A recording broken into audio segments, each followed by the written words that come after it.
Hello అండి అందరికీ welcome to my channel అన్నం ఆయుర్వేదం. ఈరోజు నేను షేర్ చేసే వీడియో ఒక పాతకాలపు వంటకం అండి. టేస్ట్ అయితే చాలా బాగుంటుంది, చాలా ఈజీగా కూడా అయిపోతుంది. చాలామందికి తెలియకపోవచ్చు కూడా. అదే కొబ్బరి రొట్టె. తెలిసిన వాళ్ళైతే కమెంట్ చేసేయండి. టేస్ట్ అయితే చాలా చాలా బాగుంటుందండి. ఈ రెసిపీ అనేది మ్యాక్సిమం 1 or 2 డేస్ వరకే నిల్వ అనేది ఉంటుంది. నెక్స్ట్ ఉండదండి. ఎందుకంటే మనం ఇందులో కొబ్బరి అనేది యూస్ చేస్తాము. కొబ్బరి యూస్ చేస్తేనే టేస్ట్ అనేది పర్ఫెక్ట్గా ఉంటుంది. సో కొబ్బరి లేకుండా కూడా చేసుకోవచ్చు. తెలియని వాళ్ళు ఒక్కసారైనా ట్రై చేసి తినాల్సిన రెసిపీ అండి. ఇందులో మనం యూస్ చేసే ఇంగ్రీడియంట్స్ కూడా పెద్దగా ఏముండవు. సో ఒక్కసారి అనేది ట్రై చేసి మీరు కూడా టేస్ట్ చేయండి రెసిపీ అనేది. అందరింట్లో కోకోనట్ అనేది ఎలానో అవైలబుల్ ఉంటుంది కదా. సో అది ఒకటి మనం నూక అనేది యాడ్ చేసుకుంటే సరిపోతుందండి. చాలా ఈజీ అండ్ టేస్టీగా ఉండే కొబ్బరి రొట్టె ప్రాసెస్ చూసేద్దాము. Let's start the video. First stove on చేసుకొని ఒక ప్యాన్ పెట్టుకుందాము. కొంచెం మందంగా ఉండే ప్యాన్ అనేది పెట్టుకోండి. అది కొంచెం హీట్ అయిన తర్వాత ఒక పెద్ద గ్లాస్తో బియ్యం రవ్వ అనేది ఉంటుంది కదా, సో అది తీసుకోండి. నేనైతే 1 గ్లాస్ ఆఫ్ రవ్వ యాడ్ చేశానండి.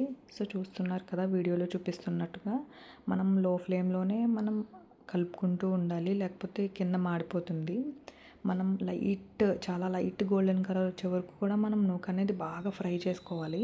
నేను వీడియోలో కూడా చూపిస్తాను మీకు కలర్ అనేది ఎలా చేంజ్ అవుతుందో.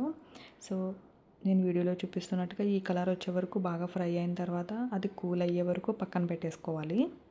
నెక్స్ట్ మనం తీసుకునే ప్యాన్ ఎలా ఉండాలి అంటే మనం రొట్టె చేసుకుంటాం కదా, సో ఆ విధంగా ఏది సూట్ అయితే మీ దగ్గర ఉన్న ప్యాన్ యాడ్ చేసుకోండి. నేనైతే ఇది యాడ్ చేసుకున్నాను. అది కొంచెం హీట్ అయిన తర్వాత ఒక హాఫ్ గ్లాస్ ఆఫ్ ఆయిల్ అనేది యాడ్ చేసుకోండి. కొంచెం ఎక్కువే పడుతుంది. టీ గ్లాస్ ఉంటుంది కదా, సో దాంతో half cup of oil add చేసుకోండి. అది కూడా కొంచెం హీట్ అయిన తర్వాత ఒక 4 స్పూన్స్ ఆఫ్ పచ్చిశనగపప్పు ఉంటుంది కదండి, సో అది కొంచెం యాడ్ చేసుకోండి. మనకి ఈ రొట్టెలో తినడానికి చాలా బాగుంటుంది. ఆ ఆయిల్లో మనం తీసుకున్న పప్పు అనేది బాగా ఫ్రై అవ్వాలండి. ఫ్రై అయిన తర్వాత నెక్స్ట్ ఇందులోకి డైరెక్ట్గా వాటర్ అనేది యాడ్ చేసుకుంటాము. మనం తీసుకున్న 1 గ్లాస్ ఆఫ్ నూకకి 2 గ్లాసెస్ ఆఫ్ వాటర్ యాడ్ చేసుకోవాలి. సో చూస్తున్నారు కదా మనం తీసుకున్న ఆయిల్ అంతా పైకి తేలిపోయింది. నెక్స్ట్ ఇదే వాటర్లోకి ఒక 250 గ్రామ్స్ ఆఫ్ బెల్లం యాడ్ చేసుకోవాలండి. మనం చిన్న పీసెస్గా కట్ చేసుకోవాల్సిన అవసరం లేదు, ఎందుకంటే వాటర్ అనేది హీట్గానే ఉంటుంది కదా, సో కొంచెం పీసెస్గా యాడ్ చేసినా కరిగిపోతుంది. నెక్స్ట్ ఇందులోనే ఒక చిన్న కప్ ఆఫ్ కొబ్బరి తురుము యాడ్ చేసుకుందాము. మెయిన్ టేస్ట్ ఇదేనండి. వాటర్ అనేది బాయిల్ అవుతూ ఉంది కదా, ఈ టైంలో మనకి ఫోమ్లా వస్తుంది. అది ఎందుకంటే మనం కొబ్బరి అనేది యూజ్ చేసాం కాబట్టి సో అలానే వస్తుందండి. ఈ టైంలోనే ఒక 2 స్పూన్స్ ఆఫ్ నెయ్యి కూడా యాడ్ చేసుకోండి. ఫ్లేవర్ చాలా బాగుంటుంది.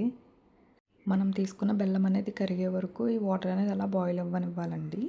ఒక 5 మినిట్స్ అలా బాయిల్ అయిన తర్వాత మనం ఆల్రెడీ ఫ్రై చేసి పెట్టుకున్న నూక అనేది ఉంది కదండి, అది కొంచెం కొంచెంగా యాడ్ చేసుకుంటూ ఉండండి. ఎందుకంటే మనం ఒకేసారి యాడ్ చేసినా కొంచెం ఉండలుగా కట్టేస్తూ ఉంటుంది, లోపల కుక్ అవ్వదు, బాగోదు.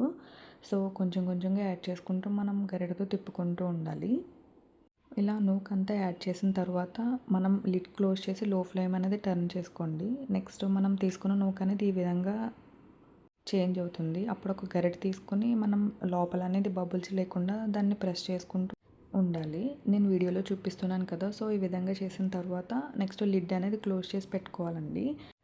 ఇది ఒక 15 to 20 మినిట్స్ వరకు లిడ్ క్లోజ్ చేసి లో ఫ్లేమ్లో అలా ఉంచేయాలండి. మనం యాడ్ చేసుకున్న నూక అనేది లోపల కుక్ అవుతూ ఉంటుంది.